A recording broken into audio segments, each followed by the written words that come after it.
Hello, Dimsdale. I'm Jet You Betcha with today's editorial, which technically makes it a Jetatorial. A SkyWest flight from Omaha to Detroit made an unscheduled landing in Cedar Rapids, Iowa on Thursday evening due to a disruptive passenger.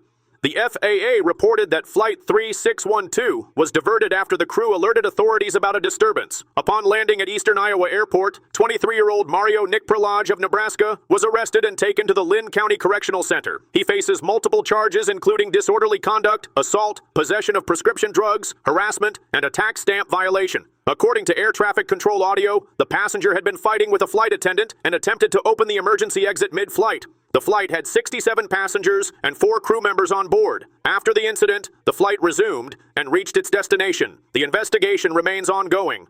In other developments, after over 30 years on air, CBS announced that The Late Show with Stephen Colbert will end in May 2026 due to financial reasons. The network emphasized that the decision was not related to the show's performance or content, but rather the broader financial challenges in late-night television. Stephen Colbert, who took over from David Letterman in 2015, reacted to the news on air, revealing he had only learned of it the night before. CBS President George Cheeks called Colbert irreplaceable and confirmed the franchise would retire with him. Colbert thanked the show's crew and audience for their support. The Late Show originally debuted in 1993 with Letterman and has been a fixture in late-night programming for over 3 decades. In another update, an 18-year-old employee named Emma is speaking out after an alleged kidnapping attempt at a St. Augustine smoke shop.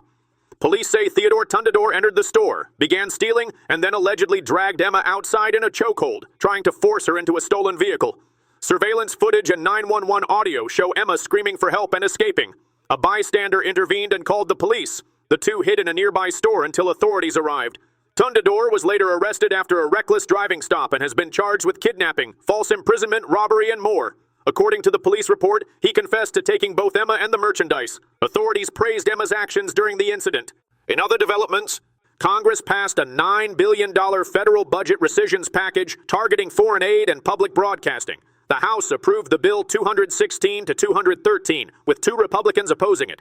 The Senate passed the bill 51 to 48, with GOP Senators Susan Collins and Lisa Murkowski siding with Democrats. Critics voiced concerns about cuts to the Corporation for Public Broadcasting and USAID, particularly their impact on rural communities' access to emergency alerts and global health programs. The bill formalizes earlier cuts by the Department of Government Efficiency. Vice President J.D. Vance cast a tie-breaking vote to advance the bill in the Senate, where Democrats unsuccessfully proposed amendments to restore funding. Speaker Mike Johnson signaled more rescissions are forthcoming. The bill now awaits Trump's signature. From all of us here, stay classy, Dimsdale.